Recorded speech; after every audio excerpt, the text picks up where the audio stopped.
Apart from lost lives, over 150 million have been pushed into extreme poverty.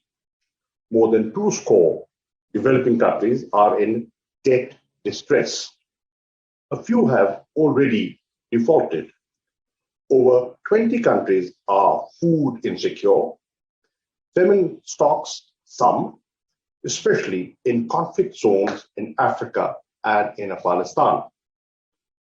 While the massive financial injections of over $17 trillion in the richer countries have revived economic growth, most developing countries are still in the grip of the most severe recession in a century.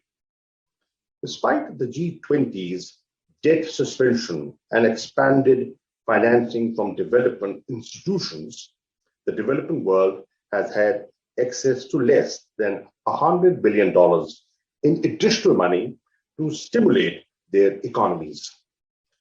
With demand reviving in the richer countries and disrupted production and supply chains, prices of all commodities and essential goods have skyrocketed, adding the burden of inflation onto the challenges facing the developing countries, and especially the most vulnerable sections of their population.